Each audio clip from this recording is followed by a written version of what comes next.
ভুজে 2 দিন কাটিয়ে আজকে আমরা পৌঁছাচ্ছি একতানগর। এখানে আসার প্রধান আকর্ষণ স্ট্যাচু অফ ইউনিটি। একতানগর স্টেশনের বাইরেটা একদম ঝাঁ চকচকে, মাথার উপর জাতীয় পতাকা পতপত করে উঠছে। স্ট্যাচু অফ ইউনিটি যাওয়ার বাস এখান থেকেই ছাড়ছে। এই বাসে যাওয়ার জন্য কোনো পয়সা লাগে না। আমার প্রত্যেকটা ট্রিপ যেহেতু অত্যন্ত বাজেট ট্রিপ, তাই আপনাদের একটা বিশেষ ইনফরমেশন দিই।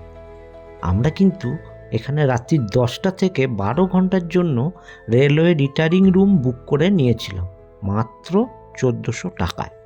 বড় রুম, 6 জনে ছিলাম, সাথে একটা গদি নিয়েছিলাম, ভাড়া পড়েছিল 500 টাকা। এই কার্ডে সব ডিটেইল রয়েছে। এরকম সস্তায় বুদ্ধি ব্যবহার করে ঘুরতে গেলে আপনাকে কিন্তু চারু কম্পাস দেখতেই হবে। যাই হোক, আপনাদের সাথে গল্প করতে করতে এখানে একটা জঙ্গল সাফারি আছে, তার এন্ট্রান্সে চলে এসেছি। গেটটা কি সুন্দর দেখুন। এখানে 300 টাকা জনপ্রতি টিকিট মূল্য। ভেতরে ঢুকেই দিল গার্ডেন হো গিয়া। সব কিছু ভীষণ সুন্দর। এই যে দেখলেন একটা গল্ফ কার্টে চড়ে বসেছি, এর কিন্তু কোনো ভাড়া নেই।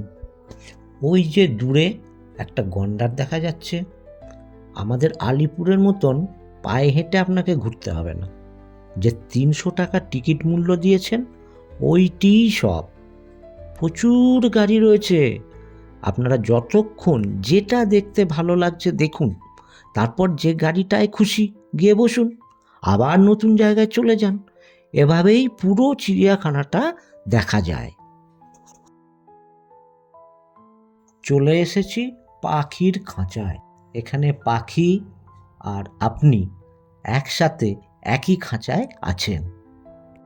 বিভিন্ন ধরনের পাখি রয়েছে, এদিকটায় বকই বেশি। টিয়া পাখির জোড়া দুটোকে দেখুন, এমন সুন্দর করে পোজ দিয়েছে যেন আমি পয়সা নিয়েছি ওদের শ্যুট করে দেবার জন্য। দেখেছেন তো ক্যামেরাম্যানকে গালাগালি দিচ্ছে। এখানে দেখতে পেলাম বউয়ের সাথে ঝগড়া করে এক মন মরা শিম্পাঞ্জি একা বসে আছে। সংসার করতে গেলে বুঝেছেন তো সবারই এক জ্বালা। সদ্য নাপিতের কাছে চুলদারি কেটে আসা বানর, ঠোঁট মোটা ধনেশ, রাগ করে থাকা মেছো বিড়াল দেখে আর একটা শিম্পাঞ্জির কোলে বসে আমি আর আমার গিন্নি ছবি তুললাম। এইবার এসে গেছি স্ট্যাচু অফ ইউনিটির এন্ট্রান্স গেটে। আগে থেকেই অনলাইনে টিকিট বুক করা ছিল। 150 টাকা থেকে টিকিট শুরু। বিভিন্ন প্যাকেজের টিকিট রয়েছে। আমরা 380 টাকার প্যাকেজটাই নিয়েছিলাম। এয়ারপোর্টের ইমিগ্রেশনের মতো এখানকার সিকিউরিটি কিন্তু প্রচণ্ড কড়া। আপনাদের কাছে কোনো ছুরি, কাঁচি, লাইটার জাতীয় দ্রব্য থাকলে এর আগেই একটা বিনা পয়সার ক্লোক রুম আছে, সেখানেই রেখে আসুন। প্রথমে আমরা দেখব মিউজিয়াম, তারপর যাব মূর্তির পাদদেশে। এখানেও সেই ফ্রি গাড়িটা রয়েছে। আমরা এগিয়ে চলেছি সর্দার মিউজিয়ামের দিকে। মিউজিয়ামটা ঘুরতে ঘুরতে আপনাদের কিছু টিকিট সম্পর্কে তথ্য জানাই। অফলাইনেও টিকিট কাটা যায়, সেক্ষেত্রে নিশ্চয়তা নেই, কারণ প্রতিদিন 3000 জনের বেশি অ্যালাউ করা হয় না। বিভিন্ন সেশনের টিকিট হয়। আমরা 4টে থেকে 6টার সেশনটা বুক করেছিলাম, তাই সকালে চিড়িয়াখানাটাও দেখে নিয়েছি। আবার 6টা থেকে 8টা এখানে লাইট অ্যান্ড সাউন্ড শো হয়, সেটাও দেখব। এই মূর্তিটার সামনে কিছুটা সময় দাঁড়াতেই হলো। কি হাতের কাজ দেখুন শিল্পীর।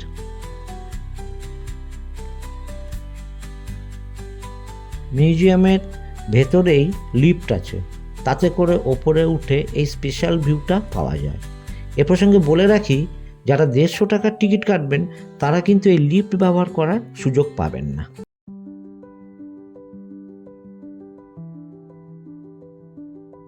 মূর্তির খুব কাছাকাছি পৌঁছে গেছি আমরা। আর কিছুটা পরেই একেবারে সর্দারজির পায়ের সামনে চলে যাব। প্রতিটা স্টপেজে দাঁড়িয়েই আশপাশের ভিউ বলুন, প্রকৃতি বলুন বা সাজসজ্জা বলুন, খুবই সুন্দর।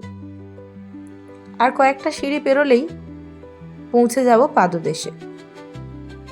এই মূর্তিটা নিয়ে কিন্তু অনেক ইনফরমেশন দেওয়ার আছে আপনাদের।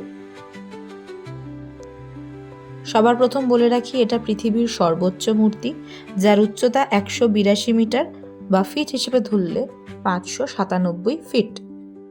সম্পূর্ণ মূর্তিটা তৈরি হয়েছে লোহা গলিয়ে, অর্থাৎ লোহার মূর্তি এটা। মূর্তি বানানোর দায়িত্বে ছিল L&T কোম্পানি।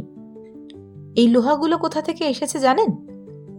চাষিদের পরিত্যক্ত চাষের যন্ত্রপাতি যেমন কোদাল, কাস্তে, এসব তাদের থেকে স্বেচ্ছায় দান হিসেবে নিয়ে সেই লোহা গলিয়ে তৈরি হয়েছে এই বিশাল মূর্তি, যা ভারতবর্ষ তথা সমগ্র পৃথিবীর বুকে এক গর্ব, এক বিস্ময়।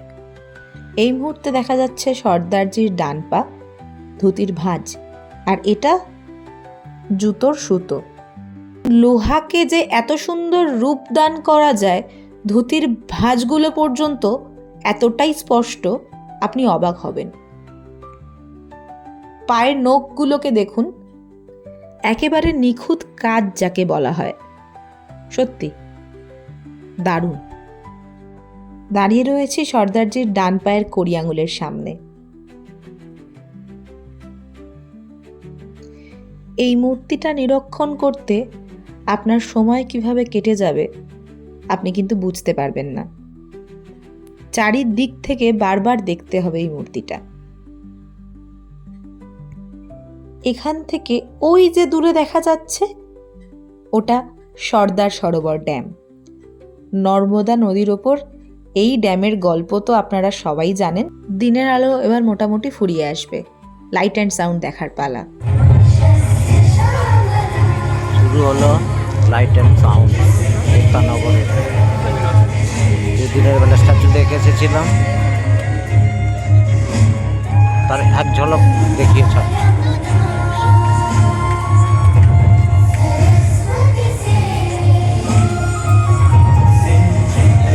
লৌহ মানবের ওপর এই প্রজেক্ট সত্যি প্রশংসনীয়, সরকারের তারিফ করতেই হয়।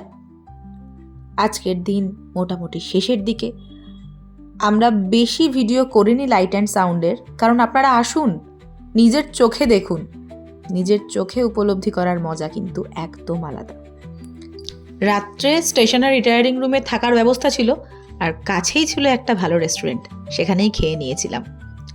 ভালো থাকুন, ঘুরতে থাকুন, দেখতে থাকুন চারু কম্পাস।